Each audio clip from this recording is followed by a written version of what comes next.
Before you read the title and comment, boy, he's really running out of ideas, I promise you, I'm not. I did a video like a year ago where I talked about my favorite rooms in each Kingdom Hearts world, and they still gave me this trophy, so I was either out of ideas then, or the bar is very low. It's the second one. There are videos you make for views, and videos you make because if you don't, it's going to nag away at you, slowly draining your HP like that big attack that Ansem does at the end of Kingdom Hearts 1. Did you know you can lock onto the Giant Guardian's head to disrupt that? Excellent segue, me! This video is, in fact, about the lock-on function introduced in the first Kingdom Hearts game and present in pretty much every installment ever since. I find that it's pretty easy to forget or underestimate just how old the first game is. That is, when you're not constantly reminded that it recently celebrated its 20th birthday. But this game released in 2002, a time that my brain sort of categorizes as the post-adolescent era of video game history. You've got your fetal Magnavox Odysseys, your infant Ataris, your toddler NESs, elementary-age Super Nintendos, and your middle schooler PS1s and N64s. It makes sense in my head. For the record, the current generation of consoles are all like disillusioned late 30-somethings that just got out of a second marriage. I don't make the rules. Maybe it's just me, but I view that KH1 era as the point where the industry began to grow into itself, where it stopped dousing itself with Axe body spray and calling it a shower. It's still kind of incredible thinking about the gap between Final Fantasy VII in 1997 and Final Fantasy X in 2001. It's a less than 4-year gap, and at least on the visual level, the difference is still mind-boggling to me. KH1 is only 5 years out from the first wave of popular 3D platformers like Super Mario 64 or Crash Bandicoot, which is, again, easy to forget when graphically comparing those 1996 releases with KH1. 2017 releases like Nier Automata or Breath of the Wild don't feel quite as divorced from the present day. I bring all this up and do this contextualizing to point out that Kingdom Hearts 1 was still a fairly early 3D platform game. And, well, maybe that's not the perfect genre to ascribe it to, but it was definitely 3D and it definitely had platforming, much to many people's chagrin. And it can't be overstated that there were considerable growing pains between the 2D and 3D era. If you've ever consumed any critical media surrounding Sonic the Hedgehog, you've heard a version of that line guaranteed once per video essay. People were vexed, mystified, and even beguiled by this newfangled third dimension. We're talking about a people who used VCRs and believed that the best was yet to come. They were primitive, adorable, starry-eyed, two-dimensional idiots. In the aforementioned Super Mario 64, control over a camera in a 3D space was contextualized by an actual cameraman, a Lakitu that was effectively controlled simultaneously alongside Mario. Nowadays, you'd probably make like Utada and not think twice about the inclusion of a lock-on function in a Kingdom Hearts game because it's such a mainstay at this point. But I sort of view its earliest inclusion as something akin to Kingdom News Network's Lakitu Bros, a pair of training wheels offered to weary travelers arriving from the second dimension. I don't think I'm breaking any ground here to suggest that including this feature was a really good idea to help ease inexperienced players into a 3D environment, especially for younger players who might include KH1 among their first 3D video games after being absolutely gobsmacked by Simple and Clean tearing through their CRT during a Disney Channel commercial break, like yours truly. The prospect of moving around a 3D space can be daunting enough for players both new and old, let alone the prospect of attacking and evading enemies, so lock-on serves as a way to optimize player mobility and precision. Even for experienced players 20 years later, it's still useful for streamlining a switch of Sora's focus from enemy to enemy, tracking a far-off Heartless to accurately launch a magic spell, or even hunting fish. Did you know? You can lock onto the fish. While I think this feature goes a long way in making KH1 a less unruly experience, this isn't to suggest that the first Kingdom Hearts was the first game to include such a mechanic. The most similar example I could think of from a popular predecessor would be The Legend of Zelda: Ocarina of Time from 1998. Now obviously we're not dealing with total genre equivalence here. Ocarina of Time is an action-adventure game, but I wouldn't consider combat to be the biggest piece of the pie here. At most, it's about equal with puzzles and exploration. But Ocarina, the first 3D Zelda game, introduced Z-targeting, also neatly contextualized by Navi floating near the enemy of choice, locking Link's attention to that particular foe and locking himself into a rigid combat stance. This allows him to strafe, lunge, and dodge relative to the enemy's position. Many of these combat encounters could constitute as puzzles themselves, or at least containing some sort of puzzly element. That is to say, it's not quite as fast-paced or reflex-based as something like KH1. But in that respect, I would venture to say that KH1's lock-on system is a worthy evolution or successor to the Z-targeting system, at least when considering the more combat-heavy genre.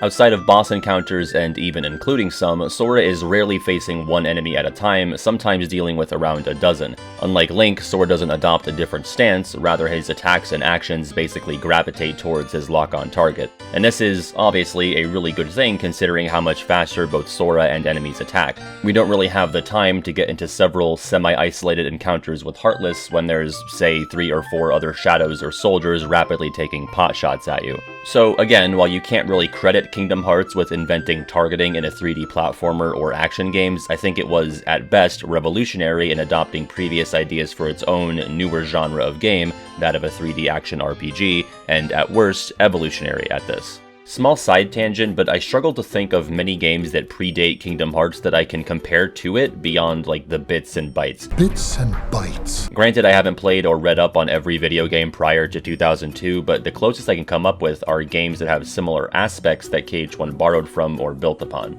You can compare a Spyro the Dragon or Banjo-Kazooie to Super Mario 64, and on the 3D platformer side of things, KH1 certainly branches off from that tree. We've already talked about Ocarina of Time on the combat side, and KH1 borrows and builds upon countless concepts from both 2D and 3D Final Fantasy games. It's not the first action RPG, as it's preceded by games like Secret of Mana or Alundra, but these are 2D. I really would love to know if you have any idea, what's the closest thing to KH1 from before KH1? A game where you're mostly hitting stuff, but also like jumping around on stuff and exploring in a 3D space? The closest my feeble gamer brain can come up with is the aforementioned Ocarina of Time, but they're still so markedly different. Ape Escape?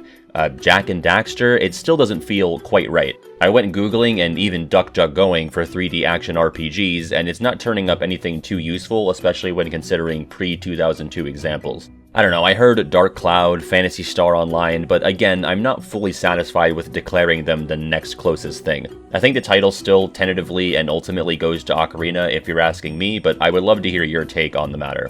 Wow, so anyway, we got way off track. You and I probably didn't need to go through that exercise or the little history lesson, but I don't know where else I was going to really talk about any of it if not in the video essay about lock-on. Which reminds me, let's get to the point of our meeting here today. Somehow, the lock-on function was the best in the first installment, and it was never that good again. How is that possible? It keeps me up at night. How did they get it right in 2002 and then just never come close again, especially when there was never a good reason to change it? And listen, at the end of the day, all of the games are perfectly playable as they are, but the degradation of this one specific feature has been needling away at me for years. It's not a big deal, but it's, for some reason, a great deal of interest to me. To start, when I talk about buttons, I'm going to be talking about DualShock. I know you can play these games on several different consoles now, but I'm going to be referring to them using button names from their original console. Save for KH3 thanks to its simultaneous cross-platform release on the Xbox One, which I still can't believe is the real name of that video game system in 2022, by the way. Still getting used to that. For the sake of consistency, I'm also going to leave Days and Recoded out of this since they've never been officially ported to any play. Okay, it's because I don't want to talk about them. If you're playing Kingdom Hearts 1 on PlayStation 2, you initiate lock-on with R1. That is, if there's anything in Sora's vicinity that is lock-onable, with or without the orange auto-lock reticle being visible, Sora's attacks will gravitate towards it. As mentioned before, it doesn't lock Sora into a different stance, rather the camera focuses on the target in question, but Sora can still move freely, perpendicular or away from his target, which is ideal. Sometimes you want eyes on whatever's attacking you, but you might not necessarily want to engage yet, instead opting to reposition or just get a better view. Its use in non-combat environments is also pretty undersold and easily forgotten, but incredibly congruous with KH1's level design and progression systems. Sequences like gathering the note cards at the Deep Jungle Camp or the aforementioned material hunt on Destiny Islands can be streamlined by hammering away on R1 to see if there's anything of interest nearby. Lock-on is sort of omniscient in that you don't really need to see what you're looking for, you just need to be near it, and lock-on does the rest. Other areas of especially useful first-time applications include the Dolphin in Atlantica, the book puzzle in Hollow Bastion, or the shortcut keyhole in the 3rd district of Traverse Town. If you're stuck or just curious, running around in each room and occasionally hitting R1 might reveal some secrets. Anyway, the main sticking point here for me about KH1 Lock-On is how much easier and more intuitive it is to switch between targets. Lock on with R1, switch targets with L2, unlock with R1. So simple, so snappy, so elegant. It might take a few presses to get locked onto exactly what you want, but the game cycles through your options and you retain a full range of motion while you navigate said options. Admittedly, the original PS2 release had L2 pulling double duty as a camera button, allowing you to rotate the camera counterclockwise. This was due to the original release using the shoulder buttons to maneuver the camera instead of the more modern usage of the right analog stick employed on remixes on PS3 and 4. Even so, in all versions of KH1, camera rotation is disabled when locked on, so this button layout never feels too crowded. But that's all there is to it. You lock on and off with R1 and you switch targets with L2, so you can easily deal with mobs that are weak to a specific magic type but immune to another, or put all your focus on higher priority targets like Darting Clayton and Stealth Sneak. On a level 1 run especially, being able to switch between the Cave of Wonders eyes is a godsend, albeit probably one of the more cumbersome examples given that several mobs also spawn during the fight that can get in the way of your cycle. Other battles have environmental gimmicks like Ursula's Cauldron, Maleficent's Platform, or the barrels during the Hercules match that are 50 times more convenient to deal with when making use of lock-on and lock-on switching. The ease of switching between targets leaves little room for frustration, at least in my opinion. Which brings us to Kingdom Hearts 2, which is the Sully to this simple system's Vanitas. Well, first off, given the sequel's less intricate and layered level design, instead opting for more open spaces, the environmental applications of lock-on are nullified. KH2 very rarely asks the player to explore an environment and engage with an object or mechanism in order to progress, so there's no need to go searching for targets with your R1 radar. I can't really hold that against the lock-on system itself in KH2 though. The game is just designed so differently it would sort of be an obsolete inclusion. Even so, KH1 would let you lock onto characters or objects with no actual gameplay functions, flavor text containers basically. Hitting R1 and cycling through your options in any given area just let you know who or what you could receive information or flavor text from. KH2 instead opts to show you a big triangle graphic when you're close enough to something to engage with it. Like here in Merlin's house, I can talk to any of the characters, as well as examine the 100-acre wood book, the bed, the closet, the potion machine, the bookshelf, the bag, the power grid illustration, the defense device blueprint, Sid's computer, the blackboard, and this pile of books. The KH1 lock-on system would probably let me cycle through all of these things while standing on this table, but KH2 offers no assistance here. Which is weird since the game is usually so much more upfront and less secretive about these sorts of environmental details, so you'd think they'd go just a step further and make all of these things targetable. But again, when this would literally never be useful to exploration or progression outside of press triangle on this character to initiate the next cutscene, it overall probably doesn't matter. But this watering down of lock-on functionality is only a sign of what's to come in the combat, the place where it actually really matters. Full disclosure, even though I have my clear favorites in the series, I've still played all of the numbered titles a lot. Until the remixes came out, I definitely played 2 far more than 1. But when I loaded up a file to research and get footage for this video, I had no earthly idea how to switch targets in this game. Made it doubly amusing considering someone had told me how to do it on stream within the past year and I'd already forgotten just because of how unintuitive and user-unfriendly it is. That is so unfriendly! So I had to go to the Cage wiki to find out. And in fairness, the game might tell you how this works in a tutorial text bubble or in a menu. It definitely does in the game manual, but it clearly never stuck for me. To lock on, you, as you did before, press the R1 button, same old stuff there. To switch lock-on targets in Kingdom Hearts 2, you need to hold down R2 and move the right analog stick.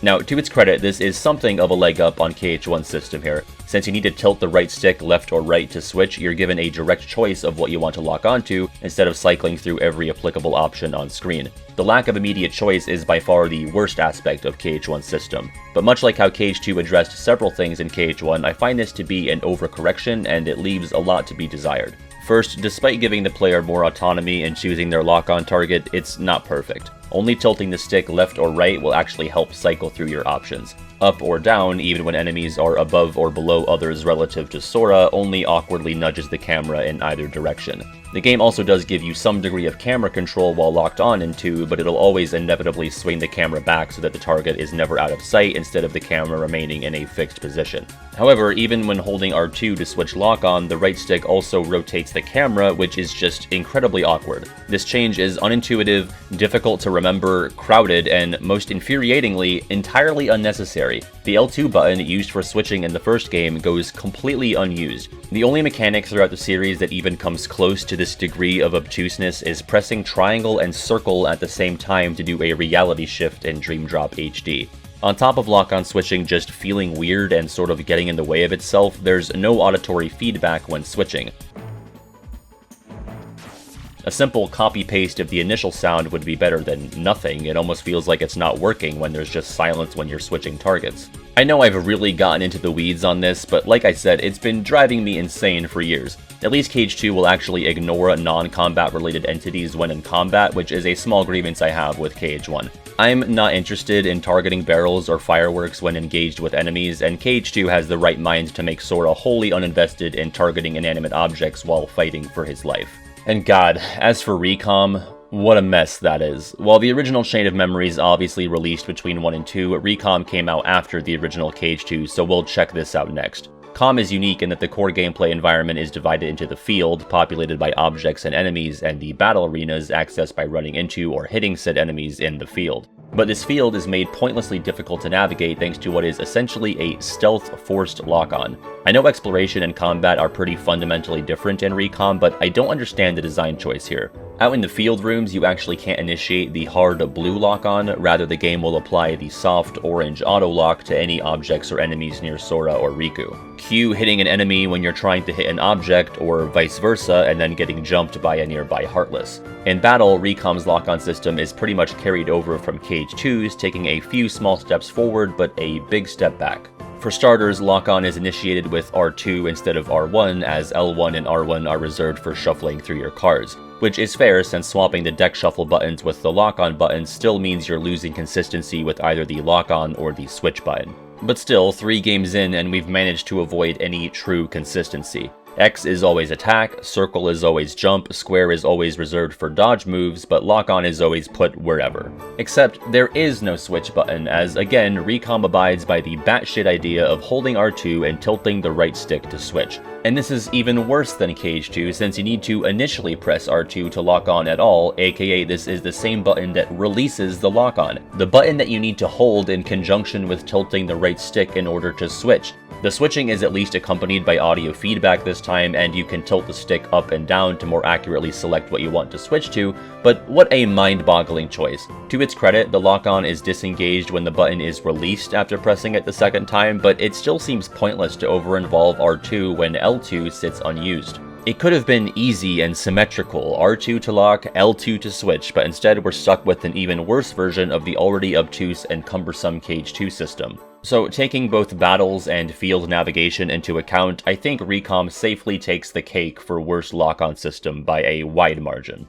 Birth by Sleep took some steps forward, or rather back to Cage 1, but some aspects remained the same or got worse in different ways. Lock-on goes back to being initiated with R1, but the switch is mapped to L1 for the first time, so finally some symmetry there and an escape from the hold and tilt system, but still we evade any semblance of consistency as far as button mapping goes. For the record, this is all made worse by the fact that all of these games are accessible on the same disc at this point. It's one thing to swap between consoles and have year-long gaps between releases, but when you have one game listed beneath another and you're playing them on a binge, it feels really annoying to go from one system to another. The BBS system is also kind of weird in that despite the Switch being functionally the same as Cage 1's but mapped to a different button, it's not quite as snappy. If you're locked onto one enemy and you know another is out of frame, lock-on switching is rendered useless unless you get that other enemy in your sights, which was not the case for Cage 1. Sometimes the enemy is clearly visible and the game just refuses to lock onto it, like with this flood right here in front of Ven. BBS does, however, allow full camera control when locked on, since switching is no longer inexplicably sharing space with the camera rotation.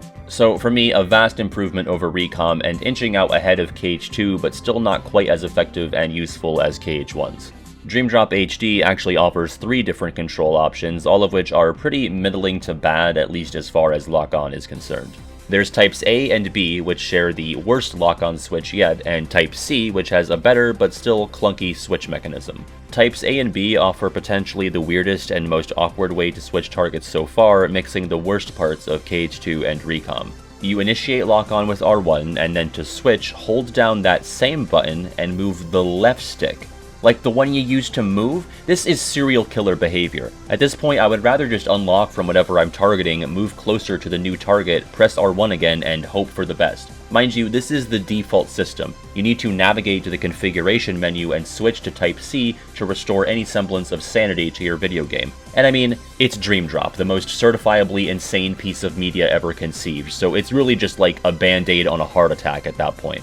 Type C at least has some sense and symmetry to it and is far more intuitive, but still a bit awkward. Switching is done with both L2 and R2. Not simultaneously, rather you press the button that's in the direction of what you want to target. So if you're targeting one enemy in front of you, you press L2 to target an enemy to its left, and then R2 to go back to the initial enemy. In this case, L2 would do nothing if there's nothing else to your left. So it can't cycle from furthest left to furthest right or vice versa. It also suffers from the same issue BBS had, where it just sometimes doesn't work regardless of where enemies are relative to you if they're not perfectly visible on screen, but still very obviously close to your character.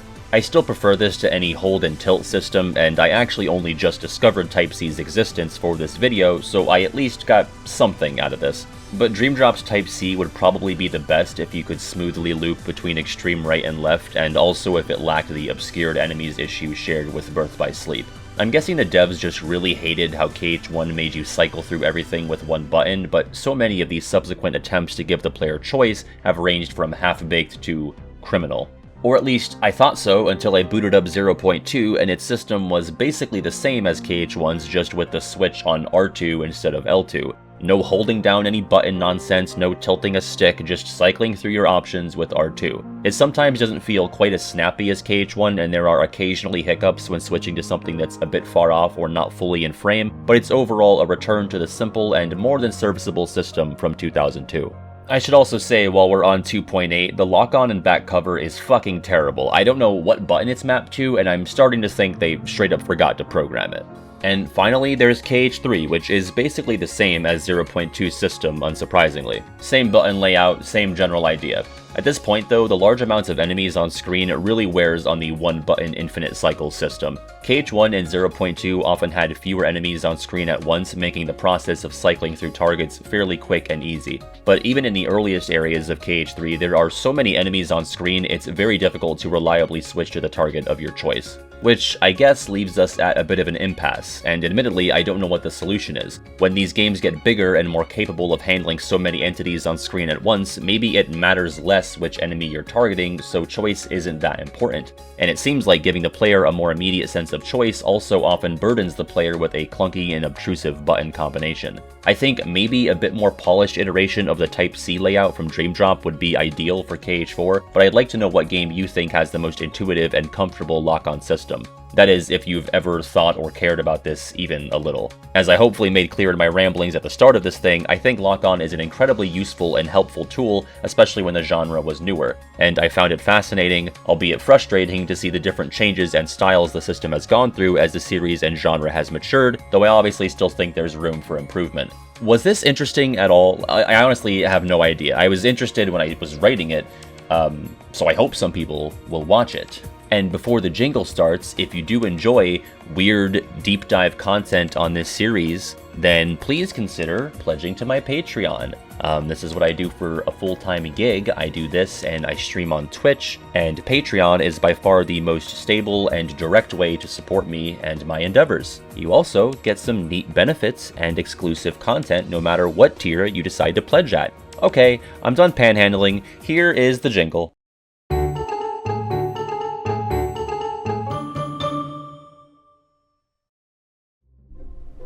Thanks for making it to the end of my worst video. Do you ever just have an idea and you're like, this will be good to do, and then like maybe 3/4 of the way and you're like, oh wait, and I'm like so far into it and I'm almost done. That was this one. I don't know, it could have just been a tweet, I think, and instead it was a 20-minute video. But what else is new on YouTube? Sorry, my nose is so red. I'm recovering from sunburn. Two things I wanted to hop in and say: the hot take tournament, if you're familiar with the poll I ran on YouTube or Twitter, that will be coming up soon, and that'll be the next major project with Kiwi, so look forward to that in the coming days. And also, thank you for 30,000 subscribers on the platform known as YouTube. I don't know why I had to qualify it. That's more than this should be allowed, I think. You're all just the best, and I can't wait to move on to what's next and what's next after that, and so on and so forth. I'll see you next time, and take it easy.